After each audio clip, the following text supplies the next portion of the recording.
से मोर्चा संभाला और सत्ता पक्ष की तरफ से तो एक से बढ़कर एक दिग्गज उतरे। देश के प्रधानमंत्री नरेंद्र मोदी बिहार आए, गृह मंत्री अमित शाह बिहार आए, बीजेपी के राष्ट्रीय अध्यक्ष जेपी नड्डा बिहार आए और बिहार में मुख्यमंत्री नीतीश कुमार हो, बीजेपी के प्रदेश अध्यक्ष हो, डिप्टी सीएम हो, इन सब ने मोर्चा संभाल लिया है। तेजस्वी यादव एक बार फिर से मुकेश सहनी के साथ अपनी जोड़ी बनाकर घूमते हुए नजर आए और इन सारे दिग्गजों ने एक दूसरे पर, विरोधियों पर जमकर हमला बोला है। अब सवाल यह है कि क्या सियासी दिग्गजों के हुंकार से जनता के फैसले पर असर पड़ेगा? क्या दिल्ली से आए बड़े नेता एनडीए के पक्ष में बना देंगे पूरा माहौल? प्रधानमंत्री नरेंद्र मोदी के प्रति जनता का इस बार कितना रुझान है? सवाल यह भी है कि क्या मुख्यमंत्री नीतीश कुमार के नाम पर जनता फिर से गोलबंद हो सकेगी? सवाल यह भी कि क्या विपक्ष के सरकार बदलने की बात पर बिहार की जनता राजी होगी?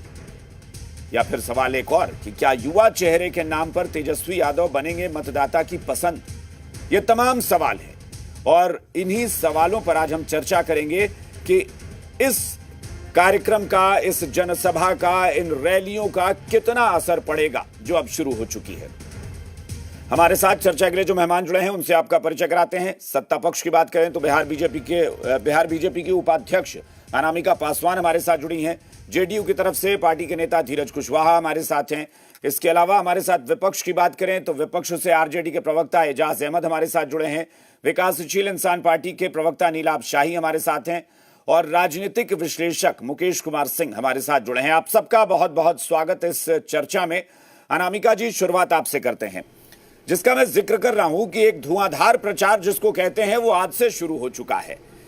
जो ये प्रचार, जो ये चुनावी रैलियों में हुंकार भरी जाती हैं कि भाई अब तो हम विरोधियों का सुपड़ा साफ हो जाएगा, जनता हमारे पक्ष में आ गई है, कितना इसका असर होगा?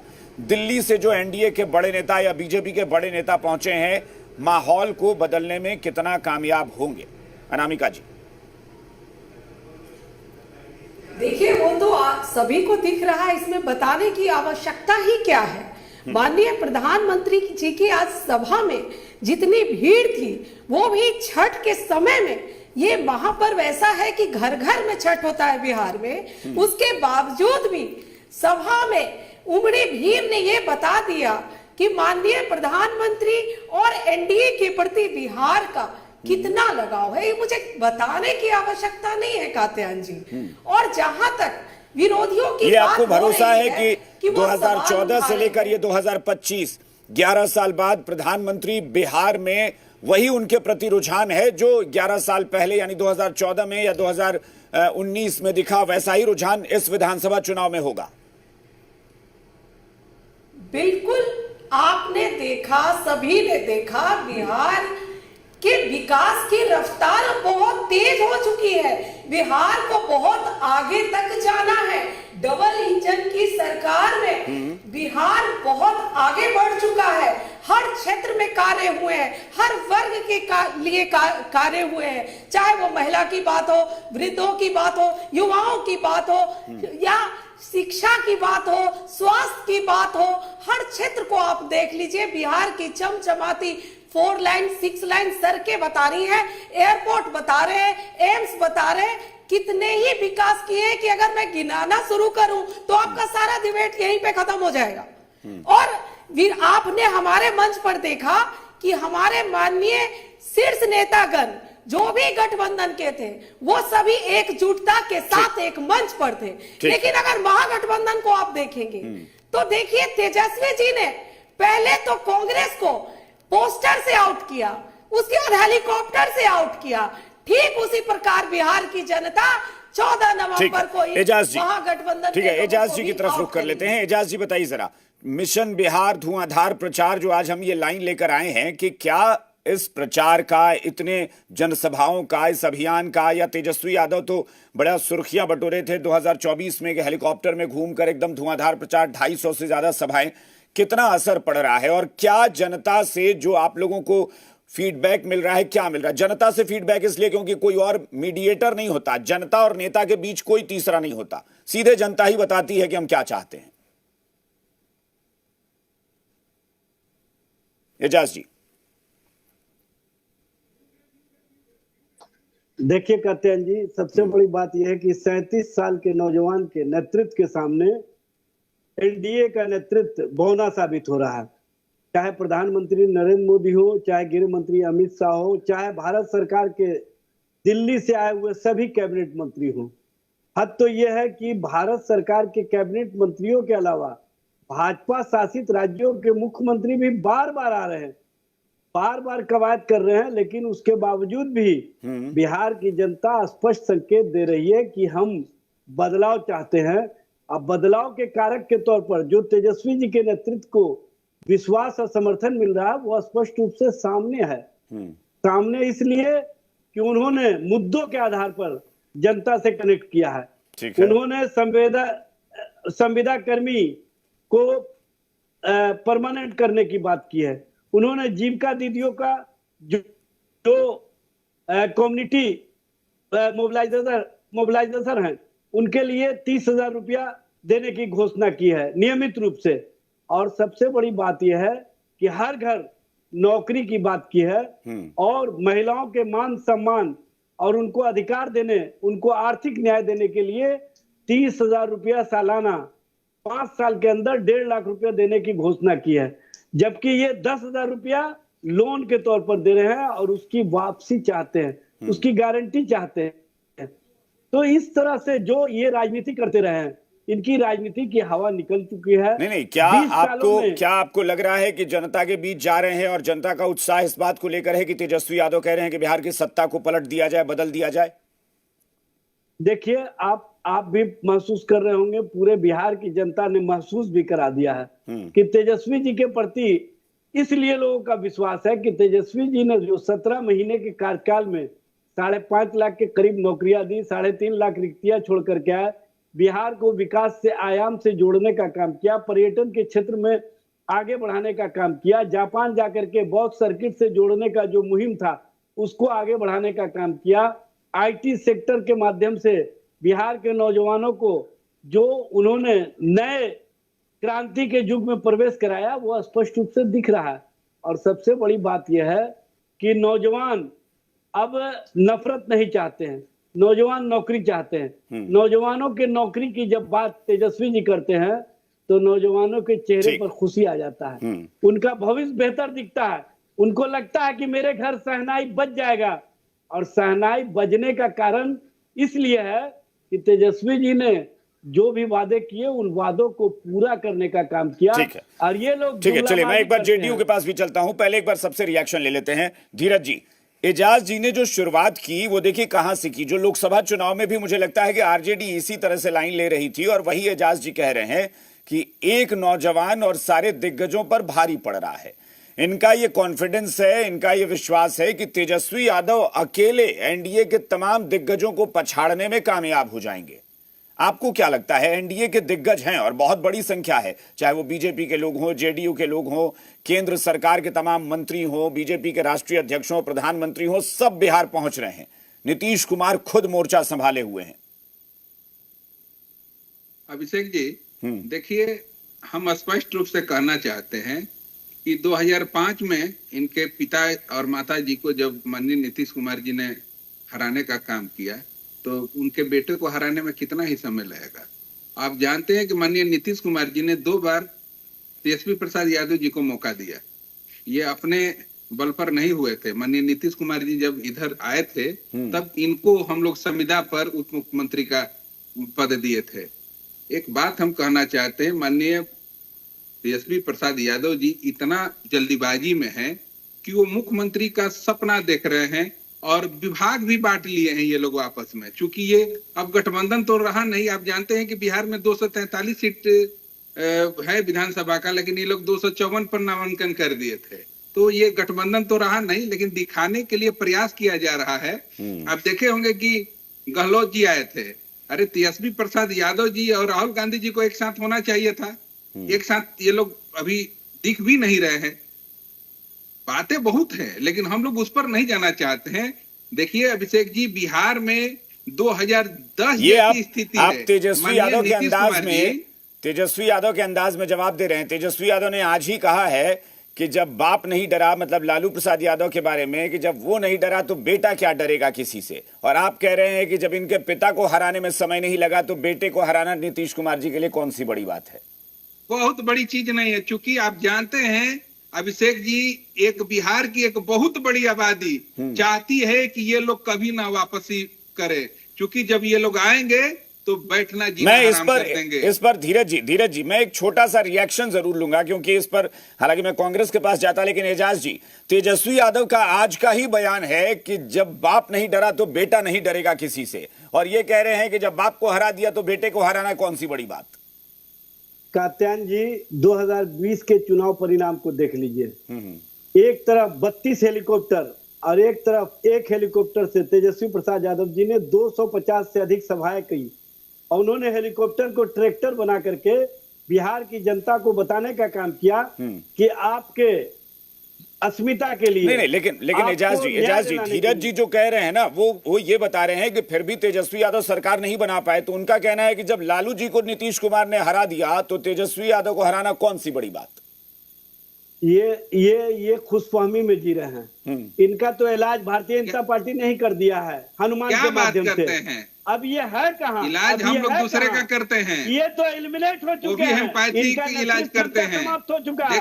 देखिए एजाज साहब, क्षमता समाप्त हो चुका है। इनके प्रति जिस तरह से अमित शाह ने वक्तव्य दिया, उन्होंने कहा कि उनके नेतृत्व में लड़ेंगे, लेकिन मुख्यमंत्री का फैसला बैठक के बाद होगा। नीतीश बाबू, आपके लिए हमेशा के लिए दरवाजा बंद कर दिया अमित शाह ने।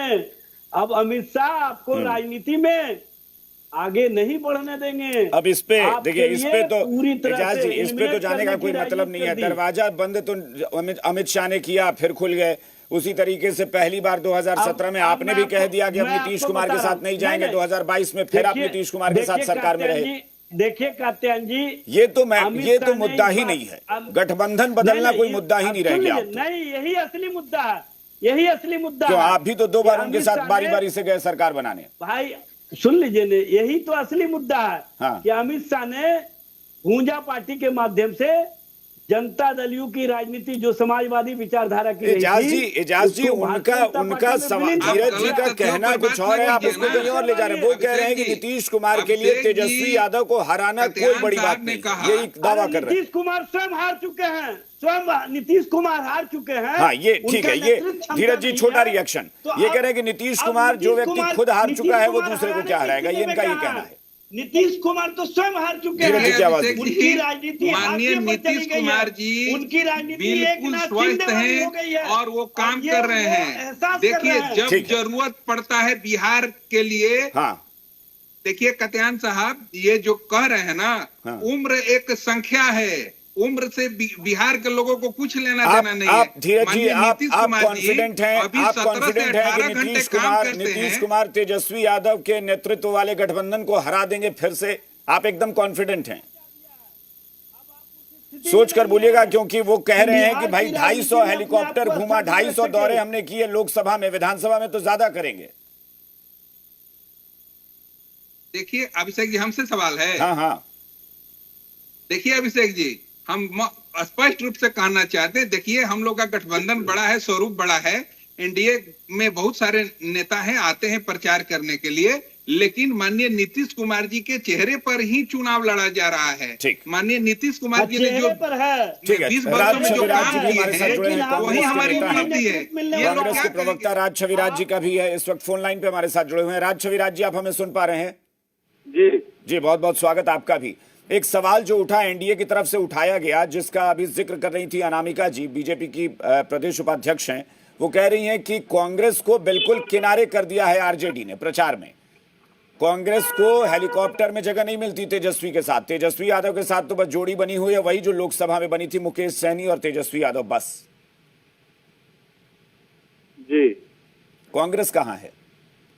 कांग्रेस सब जगह है, क्योंकि अभी हरियाली के अंधे को हर जगह हरियाली ही दिखती है।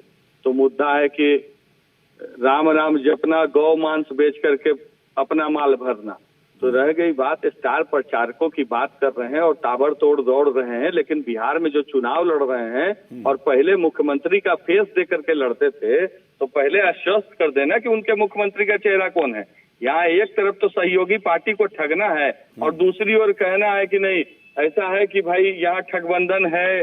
तो आज जैसे उन्होंने बयान दिया कि वहाँ टिकट चोरी की बात चल रही है, प्रचार नहीं है, तो इस सब तरह का बयान जो है वो मानसिक दिवालियापन की स्थिति को प्रमाणित करता है। हालांकि मेरा सवाल फिलहाल आपसे ये है राज छविराज जी कि कांग्रेस चुनाव प्रचार में कहाँ है? कांग्रेस चुनाव प्रचार में चूंकि टिकट वगैरह बढ़ चुका है, अब जो चुनाव प्रचार के लिए स्टार प्रचारकों की नाम सूची बन गई है। अब चूंकि जिस दिन से नरेंद्र मोदी जी शंखनाद कर दें वही दिन कांग्रेस के लिए थोड़ा ही होता है। कांग्रेस ने अपनी तैयारियां की हुई हैं, कांग्रेस अपने टाइम पे आएगा। अभी से कुछ दिनों पहले 15 दिनों के लिए राहुल जी बिहार भ्रमण पे थे, तो उसके बाद अब जो नई तैयारियां हैं उस तैयारियों को देखते हुए किया जाएगा। क्योंकि पंचायत चुनाव में भी प्रचार में नरेंद्र मोदी जी को जाना है, तो उनसे हम कहाँ बराबरी कर सकते हैं? इस स्थिति में नहीं है कि हम उनसे बराबरी करें। लेकिन कि पंचायत तक के चुनाव में प्रधानमंत्री कि भाई प्रचार अभियान तो महागठबंधन ने भी जोर पकड़ा। भाई तेजस्वी यादव तो निकल गए हैं मैदान में प्रचार करने के लिए, और उसी जोश के साथ जैसे पहले भी वो निकलते रहे हैं, खूब जोश में है। लेकिन कांग्रेस की कमी तो सबको दिख रही है ना, कि कांग्रेस नजर नहीं आ रहा उस एग्रेशन में, उस एक्शन मोड में। अभी मोतिहारी का दौरा था अशोक गहलोत साहब का, हमारे यहाँ के CWC के मेंबर राज्यसभा सांसद अखिलेश बाबू का, और लगातार जो स्टार प्रचारकों की हमारे यहाँ सूची तैयार हुई है और अभी कुछ दिनों के अंदर दिखेगा सब कुछ। तेजस्वी यादव के साथ भी प्रचार का कुछ है प्लान जी? तेजस्वी यादव के साथ प्रचार अभियान का कुछ प्लान तैयार हुआ है? बिल्कुल तैयार हुआ है, क्योंकि समन्वय समिति के अध्यक्ष है हमारे, और सब तरीके से कोऑर्डिनेशन कमेटी वगैरह बन चुकी है। और एक बार कोऑर्डिनेट करके कि कौन कहाँ किस तरीके से किसकी उपयोगिता ज्यादा है, उस तरीके से देखते हुए सभी चीजों की तैयारी चल रही है। ठीक है, विकासशील इंसान पार्टी से भी हमारे साथ प्रवक्ता जुड़े हुए हैं नीलाभ शाही जी। नीलाभ शाही जी, आप बताइए, मुकेश सैनी ने तो ऐसा लग रहा है कि हेलीकॉप्टर में एक सीट बुक कर ली है कि ये मेरे साथ ही रहेगी। अब पता नहीं तेजस्वी यादव के साथ मुकेश सैनी जो है वो पहले से तय कर लेते हैं कि इन्हीं के साथ साथ घूमना है, या कहीं मुकेश सैनी को लगता है कि नहीं, इनकी जरूरत हर सीट पर हमें पड़ेगी। मुकेश सैनी खुद में कितने बड़े स्टार हैं आपकी नजर में कि वो अपना अकेले दम पर भी प्रचार कर सकें? अभिषेक जी, हमारे नेता वीआईपी पार्टी सुप्रीमो आदरणीय मुकेश सहनी जी स्टार हैं, इसमें कहीं कोई दो राय नहीं, कहीं कोई कंफ्यूजन नहीं है। बिहार में एनडीए हो चाहे इंडिया गठबंधन हो, कोई भी बिहार में सन ऑफ मल्ला आदरणीय मुकेश सहनी जी को माइनस करके कोई राजनीति नहीं कर सकता। वो 2020 बिहार विधानसभा का आप याद कर लीजिए, 12,000 वोटों का सिर्फ डिफरेंस था। रही बात आप कह रहे हैं तेजस्वी जी के साथ उन्होंने बुक कर लिया, भाई तो हमारे एलाइड पार्टनर हैं। तेजस्वी जी हमारे कोऑर्डिनेशन कमेटी के अध्यक्ष हैं और हमारे पार्टी सुप्रीमो उनके साथ दौड़ा करके हमारे जहां जहां हमारे वोटर हैं सबको हम लोग उत्साह पूर्वक जो है बिहार जो है इंडिया गठबंधन के साथ जाना चाहता है, बदलाव चाहता है। आप देखिए ना भाई, आज रैली हुई है, पारू में हुई है, क्या गजब का उत्साह वहां की जनता में था। उजियारपुर की रैली को आप देख लीजिए, क्या गजब का उत्साह था वहां की जनता में। तो बिहार की जनता इस बार बदलाव के मूड में है। नहीं, लेकिन जनता ये भी तो सोच रही है ना कि भाई सीएम इन वेटिंग और डिप्टी सीएम इन वेटिंग है, लेकिन कैबिनेट इन वेटिंग कहाँ है? भाई जब सीएम और डिप्टी सीएम दोनों चेहरा एक साथ, तो कैबिनेट के लोग भी होते हैं भाई, बाकी लोग जो मंत्रिमंडल में जगह पाएंगे। अभिषेक जी, कैबिनेट की बात कहां से हो रही है? अगर एक अति पिछड़ा का बेटा अगर डिप्टी सीएम की घोषणा होती है तो ये किसके पेट में मोड़ उठ रहा है? एनडीए को। अरे भाई, तो खुश होना चाहिए था, ये अति पिछड़ा का बेटा डिप्टी सीएम बनने जा रहा है बिहार का। और दूसरी बात, हेलीकॉप्टर की आप बात कर रहे हैं, एक अति पिछड़ा का बेटा सिर्फ मछलियां मारेगा, वो हेलीकॉप्टर पर नहीं घूम सकता है, हेलीकॉप्टर पर घूम के प्रचार नहीं कर सकता है। ये तो खुशी की बात है कि बिहार बदलाव की तरफ है। आजादी के 75 वर्ष के बाद भी जो निषाद मल्ला समाज उपेक्षित था, उसको मुख्य धारा में लाने का काम आदरणीय मुकेश सहनी जी ने किया है और उसको बल देने का काम तेजस्वी जी ने किया है। इसके लिए तेजस्वी जी को हम धन्यवाद देते हैं। ठीक है, एक अनामिका जी छोटा सा रिएक्शन आपसे लेंगे, फिर मुकेश जी के पास भी जाएंगे। अनामिका जी ये कह रहे हैं कि मुकेश सहनी तो इतने बड़े स्टार हैं कि इनको इग्नोर करके कोई चल ही नहीं सकता बिहार की सियासत में। अनामिका जी, वही पीठ पर खंजर, यही तेजस्वी जी ने मारा था ना, ये मेरा स्टेटमेंट नहीं है, ये सहनी जी का ही स्टेटमेंट था। और ये कह रहे हैं स्टार, मछली भात खाइए स्टार बनिए। आप बताइए, ये मुंगेरी लाल के हसीन सपने देख रहे हैं। एक तो जबरदस्ती सभी गठबंधन के लोगों पर चढ़कर तेजस्वी जी ने अपने आप को मुख्यमंत्री घोषित करवाया। उसके बाद सारा मंत्रालय भी बट गया है। लेकिन अनामिका जी एक बात तो तय मानिएगा ना कि भाई तेजस्वी यादव 2020 जिसका जिक्र कर रहे हैं एजाज जी, ये तो सच्चाई है भाई। जो फैक्ट है उसको आप इग्नोर कैसे करेंगे कि तेजस्वी यादव की पार्टी सबसे बड़ी पार्टी बनी और उस पूरे चुनाव की कमान तो आरजेडी ने बता दीजिए ना। तेजस्वी यादव ने ही संभाली हुई थी कमान। उसका रीजन क्या है बता दीजिए। नहीं, उसका रीजन भी तो पता होगा। हाँ, उसका रीजन भी तो पता होगा। हाँ, एलजेपीआर को आप कहेंगे, मुझे पता है कि आप एलजेपीआर को कहेंगे ना कि एलजेपीआर अलग हो गया था। देखिए, मुझे तो बताना ही नहीं पड़ा, आप तो खुद ही बता दिए। नहीं बताना, ये तो अरे भाई तो गठबंधन, एक मिनट, मतलब आप ये कहना चाहती हैं कि गठबंधन टूट जाना और गठबंधन बन जाने से ही सारे समीकरण बदल गए।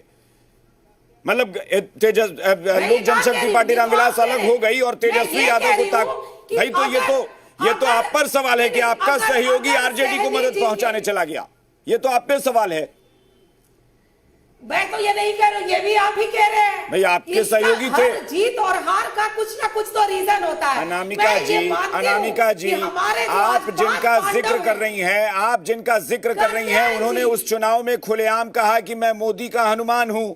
उस चुनाव में खुलकर कहा कि मैं बीजेपी के खिलाफ नहीं हूं।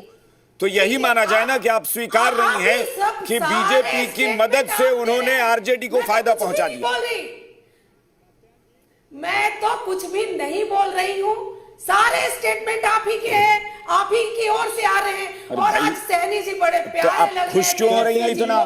तब आपने खुशी इतनी क्यों जताई जब मैंने एलजेपीआर का नाम लिया? तो आप कह देती कि नहीं आप गलत कह रहे हैं, आप कह देती कि नहीं आपने जो कारण बताया गलत है, कारण कुछ और था। किसी को गलत और सही साबित नहीं करती। अनामिका जी, आपको अगर लगा कि मैंने गलत कारण बताया तो आप कह देती ना कि ये कारण गलत है, आरजेडी के जीतने का कारण कुछ और था। आपने कहा देखिए मुझे बताने की जरूरत नहीं पड़ी, आपको पता है, इसका मतलब मैंने सही कारण बताया। कारण मैंने सही बताया था ना। जी सारे अफवाह फैलाए बिहार में। चलिए एजाज जी कुछ कह रहे हैं। एजाज जी छोटा रिएक्शन, मैं एक बार मुकेश जी के पास जाऊंगा। छोटा रिएक्शन। कात्यायन जी सबसे बड़ी बात यह है कि भारतीय जनता पार्टी ने स्वीकार कर लिया कि उन्होंने हनुमान को माध्यम बनाया नीतीश कुमार की राजनीति को एलिमिनेट करने के लिए। और इस बार फिर से ये भारतीय जनता पार्टी ने उनको साथ रख करके हनुमान के रूप में ही फिर से उनका प्रयोग शुरू किया है, नीतीश के नेतृत्व को पूरी तरह से मृत प्राय करने के लिए। जब बराबरी पर भारतीय जनता पार्टी और जनता दल हुआ है, तो इसी से समझ लीजिए कि किस तरह की राजनीति भारतीय जनता पार्टी अपने अलायंस पार्टनर के साथ करती है। नहीं ठीक है आ रहे हैं एजाज जी, आते हैं। मुकेश जी की आवाज दीजिए, आ रहे हैं। अनामिका जी जो आपने अनामिका जी जो आप सवाल उठा रही हैं वो भी सवाल है। जो आपने बताया ना कि फ्रेंडली फाइट जो महागठबंधन में हो रहा है उस पर भी हम चर्चा करेंगे जरूर।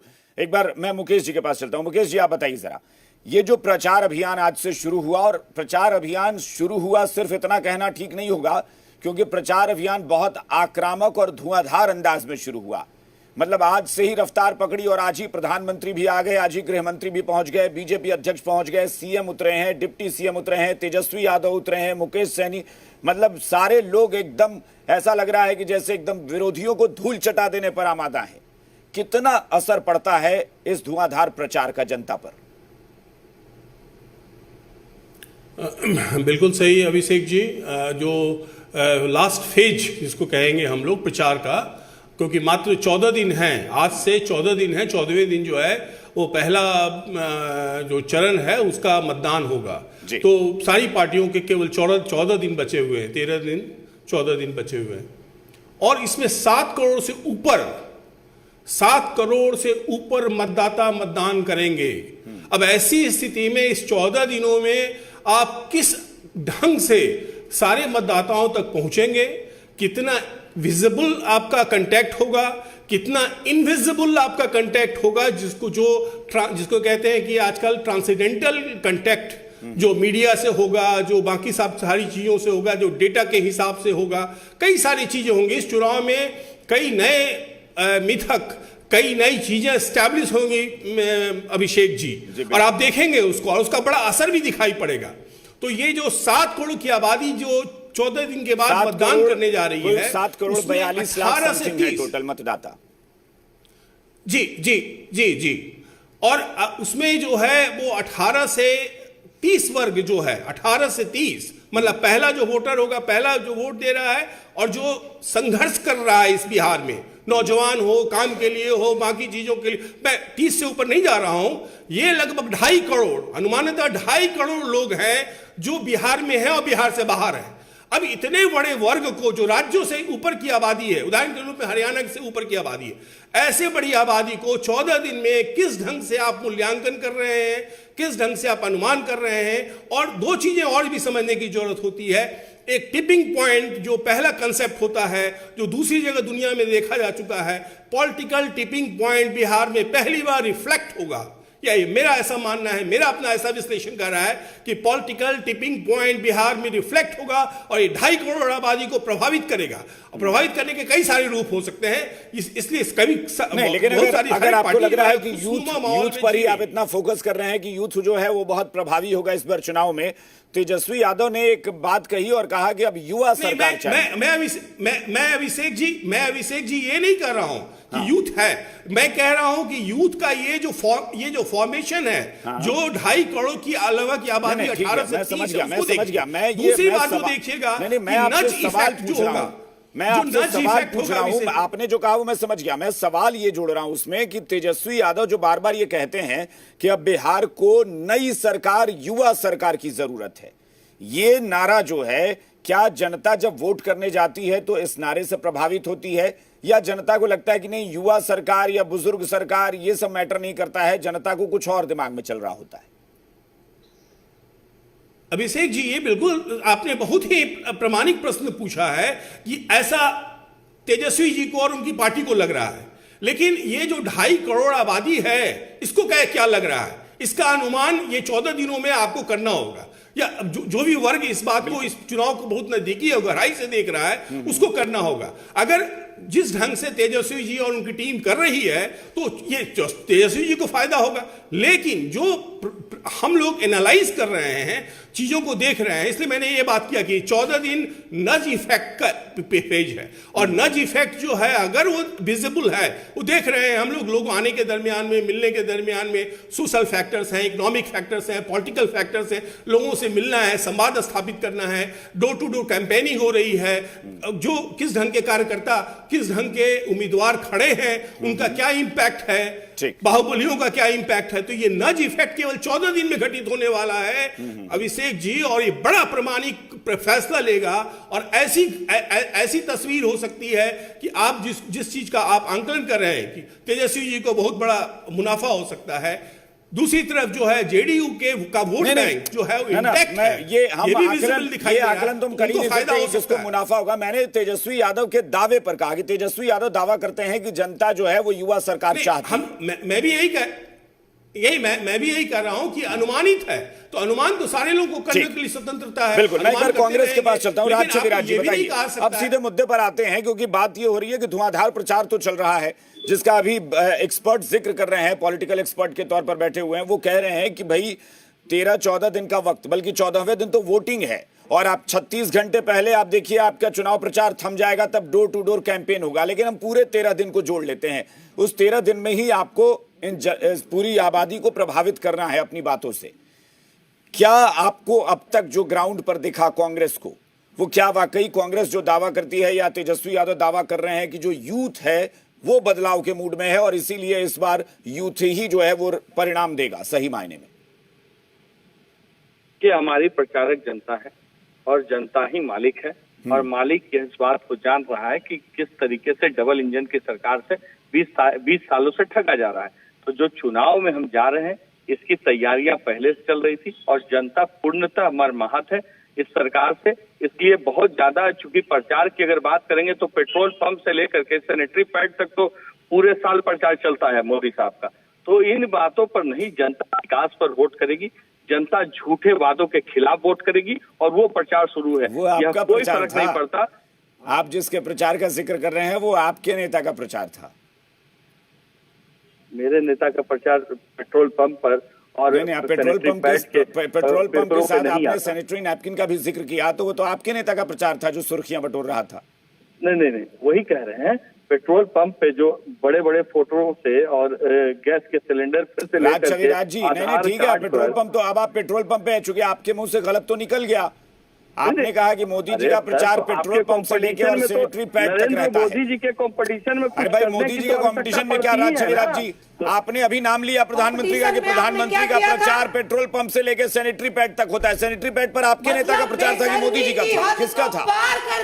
वही तो मामला है कि मुद्दा है कि उनके कुछ भैया आपने किया था, आपके नेता ने प्रचार किया था सैनिटरी नैपकिन पर। बात उनके प्रचार तंत्र पे अपना विशेष बोलने की आवश्यकता नहीं है कि मोदी जी अगर प्रचार शुरू कर दे तो हो गया।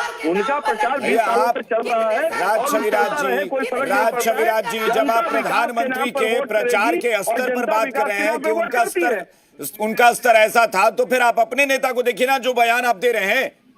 भाई सैनिटरी नैपकिन पर किसने अपना प्रचार किया था? देखिए कात्यायन साहब, हर बार बात को मोड़ करके अपनी बातों को सामने वाले के मुंह में डालने की आपने टेलीविजन पर बोला है, ये तो रिकॉर्ड हो गया है कि मैं ये कह रहा हूं कि उनका प्रचार 20 साल चलता है, सदियों से चला आ रहा है। हम लोगों को जहां आवश्यकता आप बताइए ना भाई, मोदी जी का प्रचार आपने कब देखा है सैनिटरी नैपकिन पर?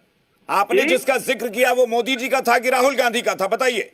मोदी जी का सैनिटरी नैपकिन पर नहीं है। चलिए अभी आप भारत में जो ये जन औषधि केंद्र राहुल गांधी का नहीं है, सब जगह बड़ा बड़ा फोटो, राहुल गांधी का नहीं है, तो ये नहीं है, राहुल गांधी का नहीं है। जन औषधि केंद्र पर होना और सैनिटरी पैड पर होना दोनों में फर्क नहीं है। उसका प्रचार की बात करते हैं राज छविराज जी, जन औषधि केंद्र में फोटो लगना और सैनिटरी नैपकिन पर फोटो लगने में फर्क नहीं है क्या? सैनिटरी पैड से लेकर तो आप जांच करा लीजिए ना। सैनिटरी पैड से लेकर के जो मोहल्लों में बट रहा है, जन औषधि हो, अनाज का केंद्र हो, सब जगह तो मोदी जी का प्रचार सदियों से चला रहा है। जी इसका जवाब अनामिका जी बताइए। ये कह रहे हैं कि प्रधानमंत्री या बीजेपी के नेताओं का स्तर जो है वो 24 घंटे और 12 महीने प्रचार के ही मोड में रहते हैं, ये इनका आरोप है राज छविराज जी का।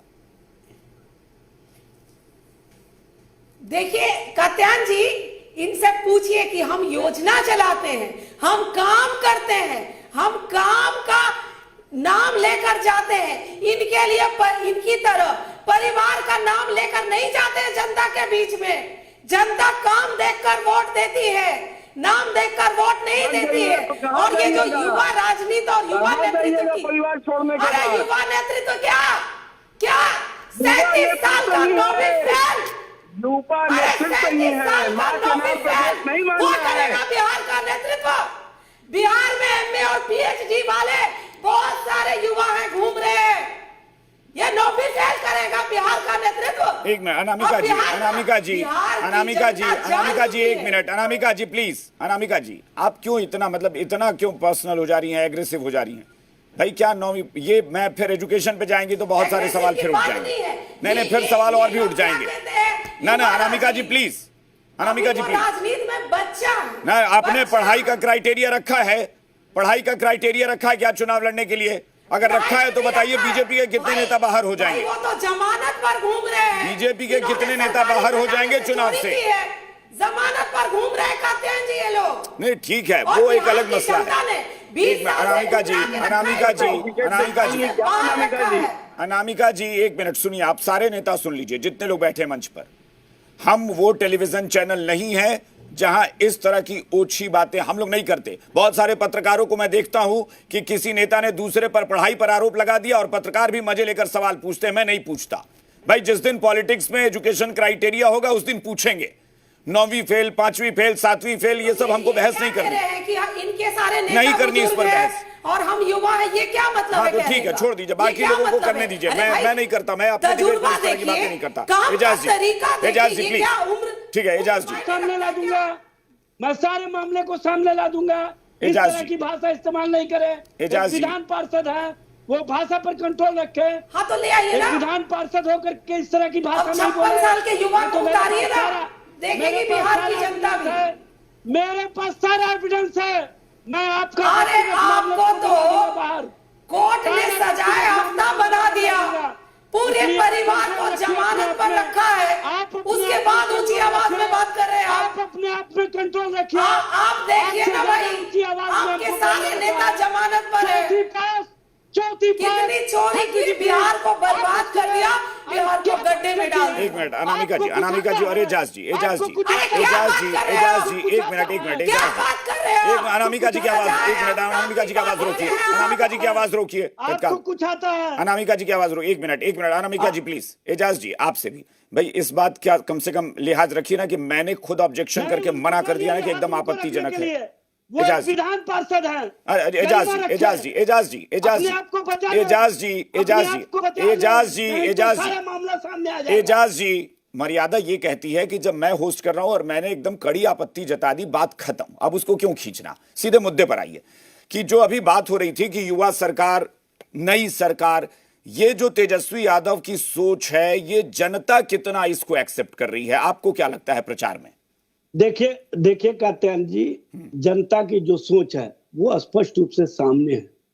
जनता चाहती है नौकरी रोजगार, जनता चाहती है बेहतर सरकार, ठीक है, संविदा कर्मी चाहते हैं कि उनको नियमित किया जाए, जो महिलाएं हैं वो चाहती हैं कि उनकी सुरक्षा हो, उनका सम्मान हो, उनको आर्थिक न्याय हो, और जो जीविका दीदी हैं वो चाहती हैं कि उनके जो लोन दे करके उनके घरों पर बार बार दस्तक दिया जाता है वो बंद हो।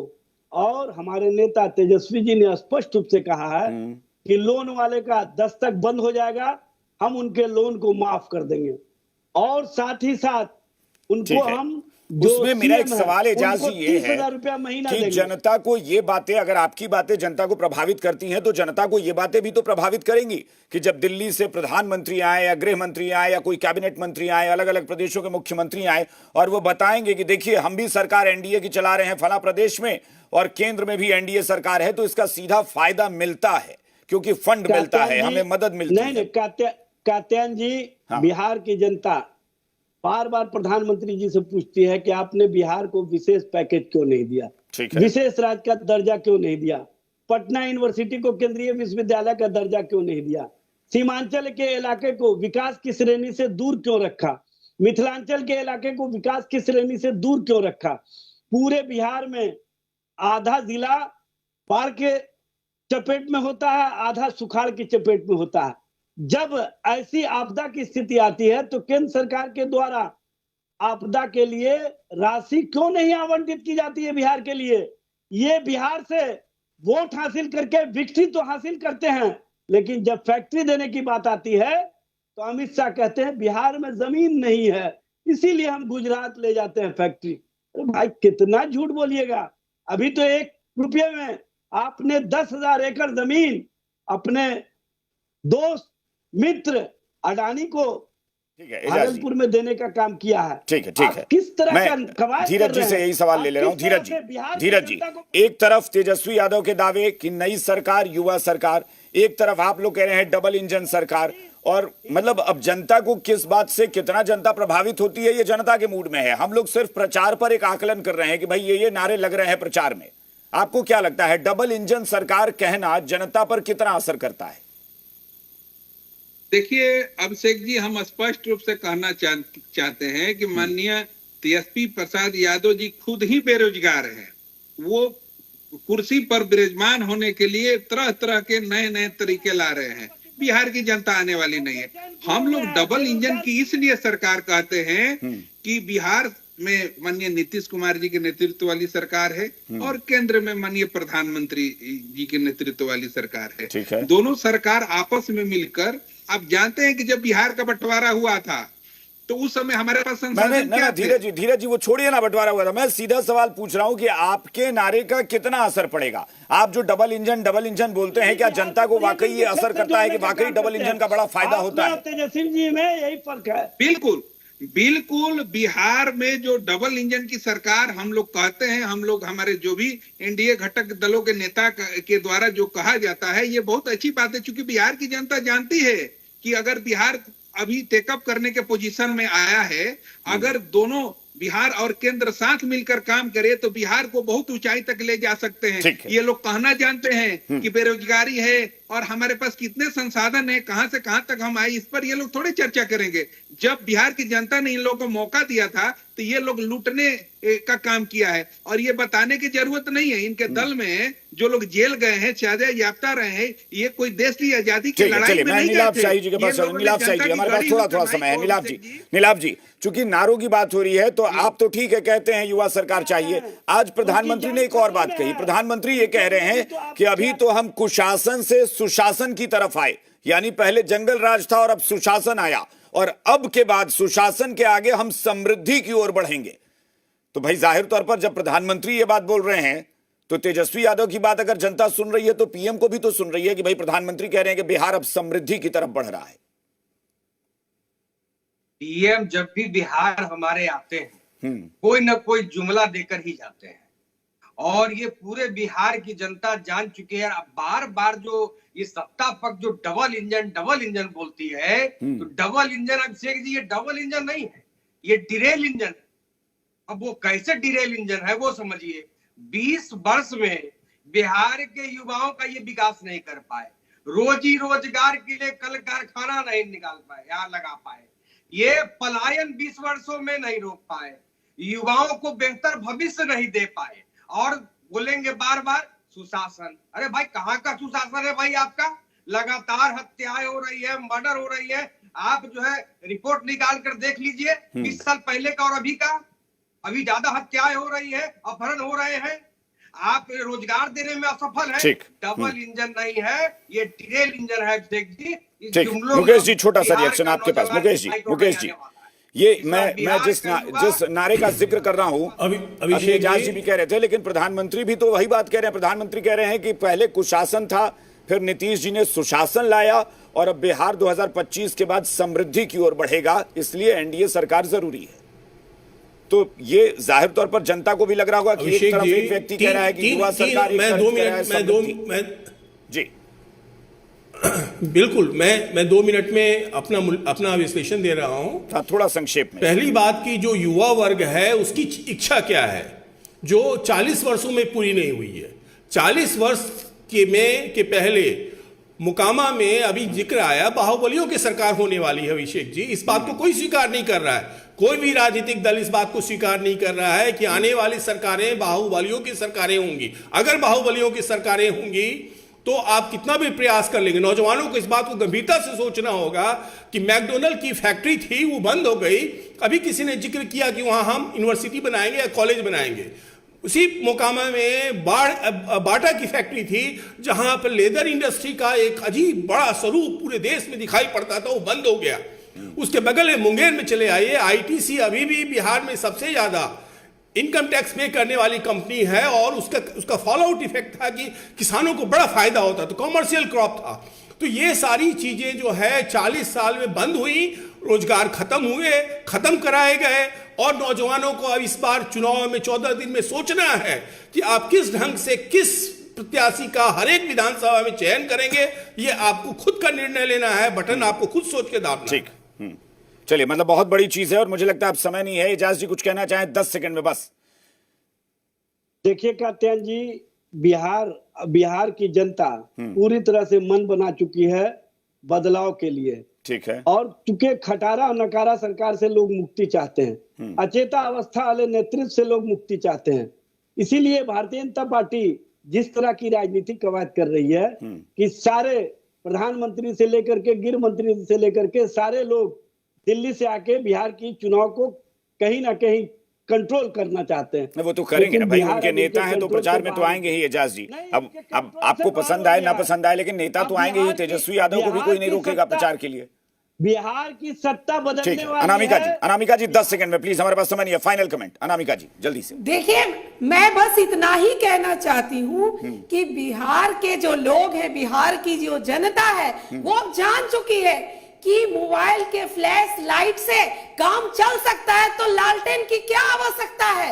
अब कोई लालटेन को एजाज जी भी पसंद कुछ नहीं बोल रहे हैं। करता। बिहार की जनता जान चुकी है कि अब बिहार समृद्धि की ओर बढ़ चुका है, विकास की रफ्तार अब तेज हो चुकी है। ये लोग अब चाहते हैं कि विकास की धारा को हम तोड़ दें, अपनी ओर मोड़ दें, वो होने वाला नहीं है। ठीक है, एजाज जी, अनामिका जी, प्लीज। हाँ, बहुत बहुत शुक्रिया, थैंक यू सो मच। प्रचार चल रहा है, प्रचार का अंजाम क्या होगा ये चुनाव के बाद जनता खुद ही बता देगी। फिलहाल बात विभाग में इतना ही। बने रहिए जी बिहार झारखंड के साथ।